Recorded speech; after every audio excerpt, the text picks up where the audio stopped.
So I guess there's no question that the kitchen knife was the murder weapon. But where does that get us? Makoto must have taken it from the kitchen, right? He did it in secret. No, that's wrong!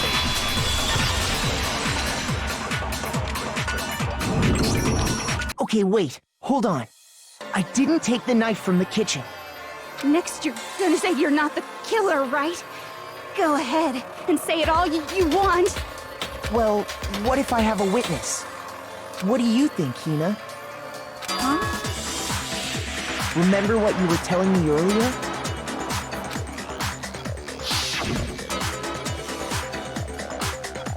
Well, I went to go get some tea from the kitchen last night, and all the knives were still there. But when I finished my tea and went back into the kitchen to wash my glass, one of the knives was gone. So you're saying the knife disappeared while you were drinking your tea in the dining hall? Yeah. Just to be perfectly clear, the knife disappeared while you were in the dining hall, correct? Yeah, that's right. And at any point while you were there, did you ever see me come into the dining hall? No, I don't think so. You don't think so? No, he definitely wasn't there. The knife disappeared while Hina was in the dining hall, but I wasn't there the entire time. In other words, there's no way I could have taken the knife. Okay, then what about this? What if the idiot swimmer girl and Makoto are in on it together, and lying to protect each other? Idiot swimmer girl? Oh, and more importantly, why would I get involved in something like that? Speaking of which, I'd like to ask the bear, if there is an accomplice, do they also become blackened? So you ask, and so I shall answer. Each murder is allowed to have an accomplice, but only the one who does the killing will get to graduate. So in other words, two people can work together, but one of them has no chance of profiting from it. Then there's no way anyone would work together, right? But what if they did work together, and they just didn't know about the rule? Good grief! Enough already! No, okay? There are no accomplices in this case! Oops! Did I say that out loud? Anyway, I didn't go to the dining hall, and I didn't take the knife. So I'm not the killer. Okay, so then, who did take the knife? Hina seems the obvious candidate. After all, she just said she was in the dining hall. No way! I swear it wasn't me! Sure, but can you or anyone else prove that? I can. That's right! Sakura was with me the entire time I was drinking my tea. I hate to have to ask, but just to be sure, Sakura's... me. Right. But then, couldn't either one of them have grabbed the knife? Actually, no. Because, well... Just spit it out already. I stayed in Hina's room last night. I got so scared thanks to those creepy videos. I wasn't really thinking, I just asked her to stay over. Which means we have airtight alibis. You stayed over? Doesn't that violate one of the school regulations? We're not allowed to sleep anywhere but the dorms. But it doesn't say we have to stay in our assigned room. So, I don't think that's a problem. It is a problem! A boy and a girl spending the night together? It's unwholesome! But I'm a girl. You are? Oh my gosh, I'm so sorry! But if it wasn't either of you, then what other possibility is there? Actually, there is one other possibility. Right, Hina? Oh, yeah, that's true! One other person did come to the dining hall while we were there. Why didn't you say so in the first place? Well, because... they're not here anymore. Someone who's not here? Are you talking about... Sayaka. She's the one who came to the dining hall. And then later, she wound up dead. Sayaka? Okay, so the person who took the knife from the kitchen was... I got it! Then, Sayaka is the one who took the knife? That's the only possibility. And thinking back on it, she was acting kind of unusual. When she came into the dining hall, she didn't even look at us. She just went straight to the kitchen. As she left, she said she just wanted a drink of water. But most likely... The person who took the knife was the victim herself. I'm sure she just took it for self-defense. So you're saying the knife she took was then taken from her, and she was killed with it? In that case, you may not have taken the knife, but you still could have killed her. What? See? He did do it after all! No, you're wrong! So, that's how you would twist the argument and send us all off in the wrong direction? You possess a most terrifying talent. Damn, if I don't do something, they're gonna blame me for the murder. Don't they understand? If they convict me, everyone's gonna die. Hold on. It's still too early to decide conclusively that Makoto is the killer, wouldn't you say? Because you see, if the room did belong to the killer, then they did something most bewildering. And until we unravel that little mystery, you simply can't declare that he's the killer. Bewildering? What the hell are you talking about? Something was missing from the scene of the crime that by all rights should have been there. You know what I'm talking about, don't you?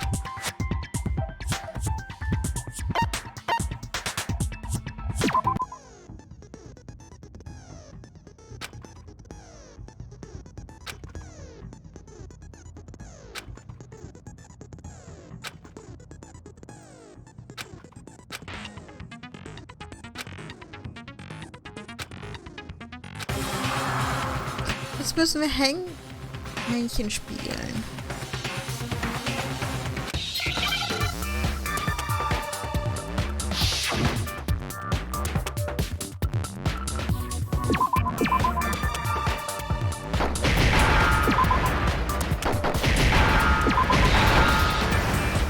Now I understand!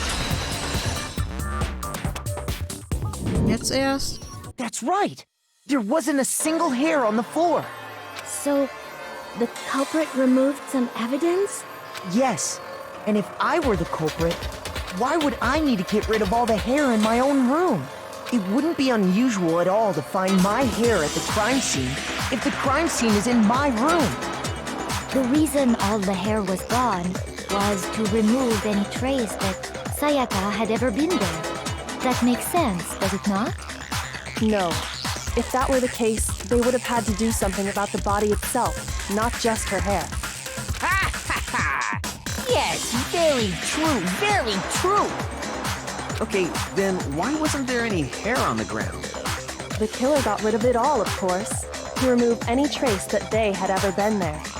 Wait, then that means... Precisely. It's simply beyond reason to believe that the room's owner and the killer are one and the same. Then Makoto isn't the culprit? Are you sure we can decide something so important based solely on the absence of some hair? No. There are other reasons that prove why Makoto couldn't have done it.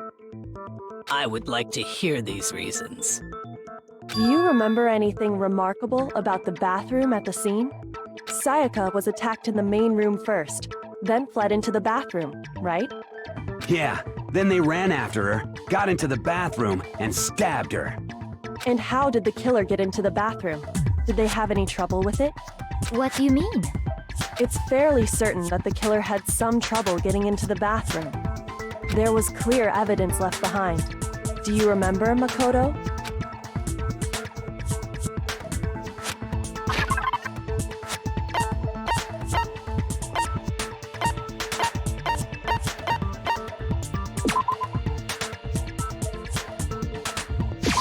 I got it! Evidence that the killer had trouble getting into the bathroom.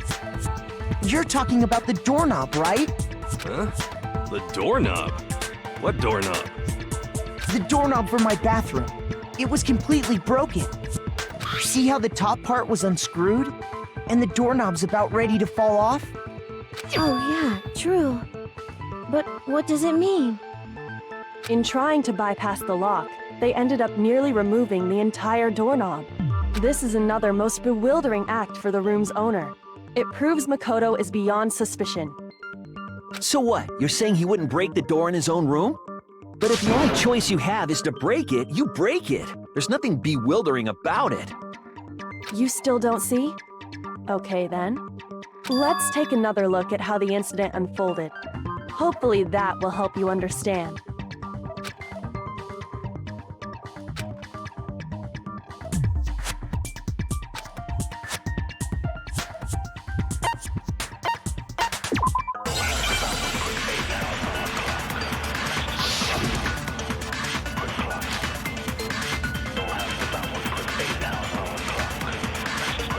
The incident took place in Makoto's room.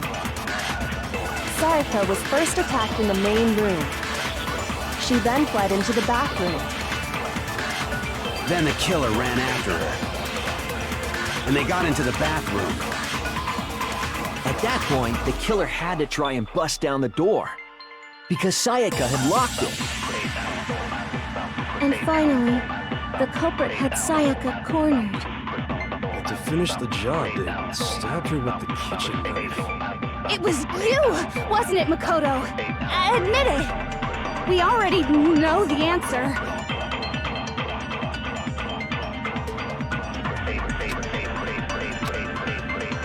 The incident took place in Makoto's room. Sayaka was first attacked in the main room. She then fled into the bathroom. Then the killer ran after her. And they got into the bathroom. At that point, the killer had to try and bust down the door. Because Sayaka had locked it. No, that's wrong!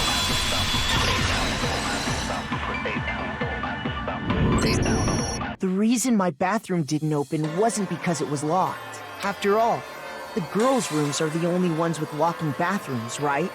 Yes, now that you mention it, that is true. Then why didn't your bathroom door open? Because it was stuck. Huh? What are you talking about? My bathroom door doesn't fit in the frame quite right. Monokuma over there can testify to that. Yup, true as true can be. But you know, you're supposed to be the ultimate lucky student, right? But to have such a cruddy door... That's not lucky at all! So the reason the door didn't open was just because it was stuck. But the killer didn't know that and assumed it was locked. So they tore apart the doorknob to get in. Okay, but then why would the killer even think the door was locked in the first place? Everyone should have known you can't lock any of the boys' bathrooms. The killer could easily make that mistake, thanks to one important detail about the scene of the crime.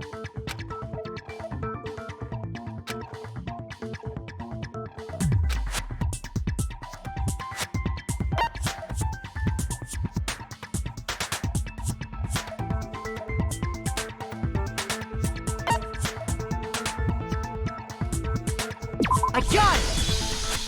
The killer must not have realized that it was my room. What? Are you saying the culprit didn't even know where he was? That's inconceivable! And yet, he's absolutely right. Say what?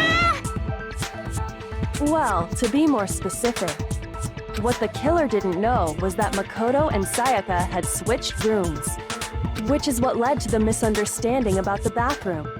If Sayaka had been in her own room, then there would have been a lock on the door, and they would have had to break through! So they had no idea how unnecessary their actions were. Ultimately, we can't know if it came open by force or simply by accident. But the killer must have been considerably confused, with no idea how they actually got the door opened. Regardless, it was a pointless act. Wasting time trying to break down a door that wasn't locked is... Definitely something I wouldn't do, since I would have known exactly why it wasn't opening, right? That is a definite possibility. So the killer would have to be someone who didn't know they'd switched rooms? Then Makoto couldn't have done it. That's what I've been trying to tell you. Then who did do it? I'm sorry, but I give up! Quit without saving! But what happens if we can't decide on who we think did it? Well, why don't we just vote right now? Majority rules! Majority rules? You really think that's a good idea? Yeah, our necks are on the line here. Someone seriously needs to do something. For serious. Does no one have any other thoughts or questions? It does not matter how trivial they may seem. Oh, as a matter of fact, I do have one question. Oh, you... You don't gotta sound so disappointed. It's fine, it's fine. Just ask your question. Oh yeah. Okay, so, well, I was just wondering, how did the culprit get into Makoto's room in the first place? Yes. How did the killer get inside? Maybe Sayaka just dropped the key somewhere and the culprit picked it up. That's possible, right? I don't think so. That seems way too convenient. Then, maybe someone picked the lock? Negative! If you remember, Monokuma made it quite clear that the locks are all unpickable. Fine. How about this? The killer got in the easy way. They could have knocked and said they wanted to talk or something, and Miss Maizono just let him in. No, that can't be it either.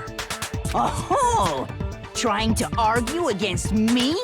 Sounds like someone doesn't know his place. Hello? Why exactly can't that be it?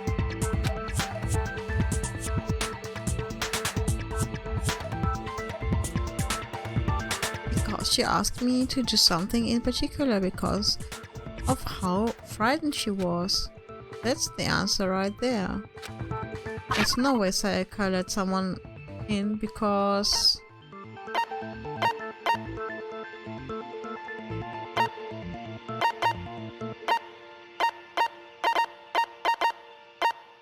eigentlich nur...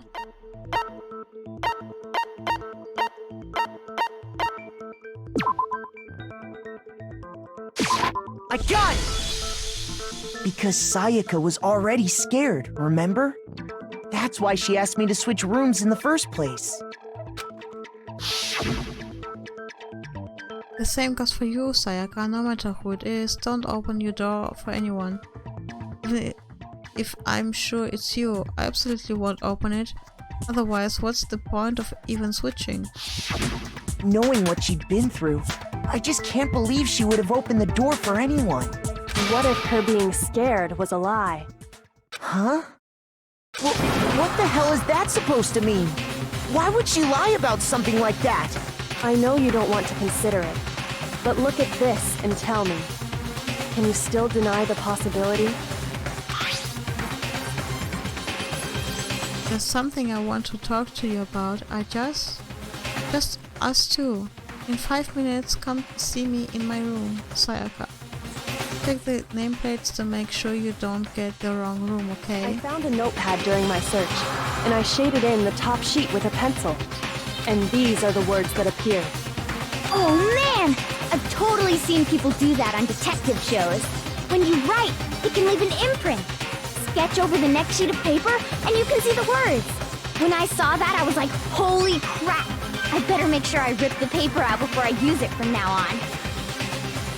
It's a pretty old-fashioned technique, but even the classics can be surprisingly useful sometimes. Oh, and I should also mention, I found the notepad on the desk in Makoto's room. Huh? Which means only someone who had been in Makoto's room before the incident could have written it. Then either it was Makoto who lived there, or Sayaka who switched rooms for a single night. So, Makoto, did you write this? No, I didn't. But of course you didn't, because the note also bears a perfectly legible signature. Sayaka's signature. Then, that note, Sayaka wrote it. But why? Why would she write that? The note was likely her way of getting in touch with a certain someone. She must have slid it under their door to let them know she wanted to meet with them in secret. If you got an invitation like that from the ultimate pop sensation, what young man could resist? Of course, I'm only into 2D, so it wouldn't have any effect on me. But can we be sure anyone even got this note? And honestly, even if they did, I do not think they are at all involved in what happened. Huh? What makes you say that? Would you like to hear what I have to say? Very well then. Pay attention.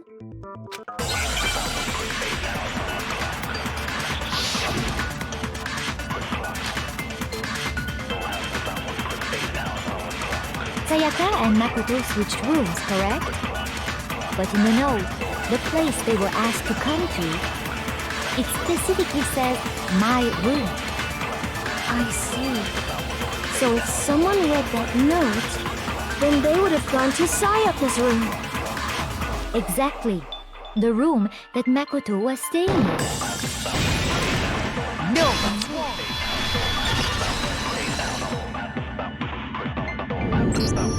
The nameplates on Mai and Sayaka's rooms got switched. They got switched? That's right. The nameplates got switched, just like the rooms themselves. As a result, the nameplate on Sayaka's room actually had Makoto's name. And the nameplate on Makoto's room had Sayaka's. So what you're saying is, the room Sayaka was staying in was actually marked as her room. Then, if someone did do what the note said, they would end up at Makoto's room where Sayaka was. Plus, their rooms are right next to each other, so switching the nameplates would be no problem. And the one who switched the names was... Well, of course it wasn't you, right, Makoto? Right? Okay, then who did it?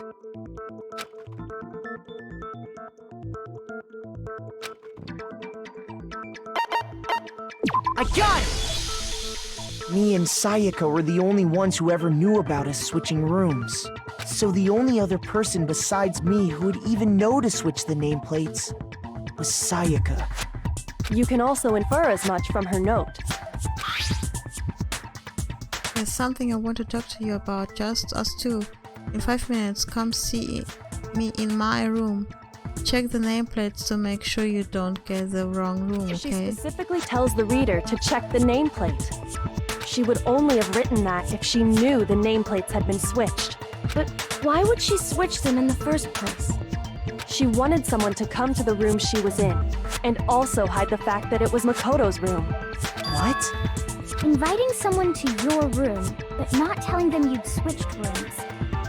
Why would anyone do that? To understand that, we first need to understand what happened after she invited the person into the room. That's where the answer lies. What happened then was probably whoever she invited over came in and attacked her. We figured it out! We know who did it! Whoever she invited over is the culprit! Ach, was du nicht sagst. But we still don't know who it is, you goddamn idiot! Sayaka fought with her killer there in the room, yes? Perhaps the answer to our previous question lies in that initial struggle. Yes, I think you're right. Then... we just have to figure out what happened during the fight, right? That reminds me. There was a replica sword at the murder scene. Was that perhaps used during the fight? Oh yeah. What's the deal with that sword? Sayaka suggested I should hold on to it. I thought it might come in handy if I had to defend myself. It seems pretty likely that the killer used it to break Sayaka's right wrist. How the hell could you possibly know that's what broke her wrist?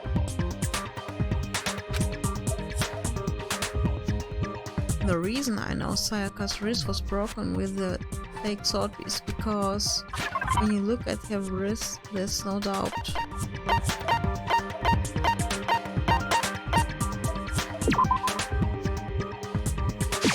I got it! All you have to do is take a good look at her broken wrist, and it should become pretty clear. Right there where her wrist is all swollen. There's something glittery there. See? Is that gold? It sure is. Specifically, the gold coating from the replica sword. You barely have to touch that stuff, and it'll stick right to you. And there's some on her wrist because... I got it! Because she got hit with the sword! Right there on her wrist!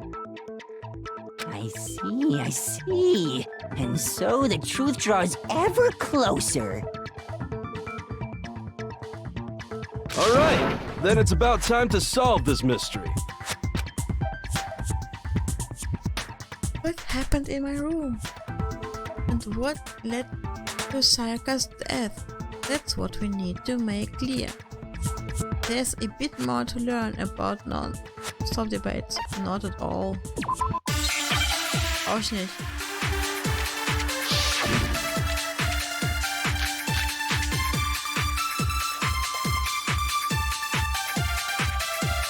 When the fighting broke out, the culprit grabbed the sword, and that's when the first blow was dealt. A sword-based sneak attack. And that's what broke Miss Mizono's wrist. So, she tried to fight back. She grabbed the kitchen knife she had hidden away. But then the culprit took that from her too. And they killed her with it. And that's exactly what happened. Na, jetzt habe ich nicht aufgepasst. The person with the sword really did the attack first. There's no explanation for how a certain part of the sword got damaged. Stimmt. When the fighting broke out, the culprit grabbed the sword, and that's when the first blow was dealt. A sword-based sneak attack. Nope. Oh nein. Mizono's wrist. Oh. So, she tried to fight back. She grabbed the kitchen knife she had hidden away. But then the culprit took that from her too. And they killed her with it. And that's exactly what happened.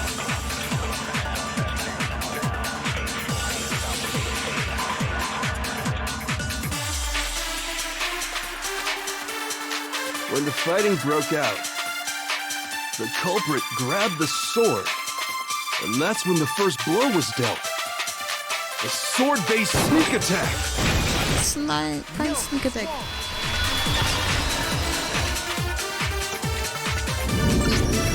Actually, no. I don't think the fight started with the sword. Why not? Because the sword sheath had been scratched. See? There's a gash in it. Like someone cut into it with something sharp. Something sharp? You mean like the kitchen knife? That was the only sharp thing found at the scene. Stop jumping ahead! Slow down and explain it so I get what the hell's going on. If the sword was used first, there wouldn't be any explanation for the scratch on the sheath. If you were going to attack with the sword, you'd take it out of the sheath first, right? That's true. With the sheath on, it'd be heavy and bulky and useless as shit. Okay, so how did the sheath get damaged? If they got attacked with the kitchen knife, maybe they grabbed the sword as a defensive impulse. In that situation, there wouldn't be any time to actually unsheath the sword.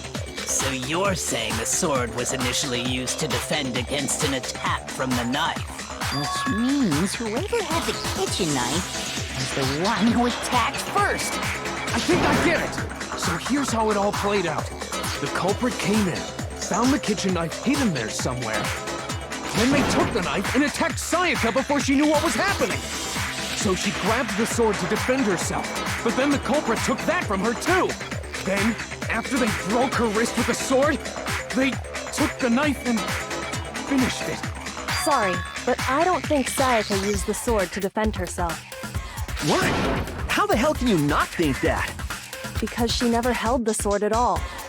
There's a certain part of her body that makes this clear. Part of her body that shows she never used the sword.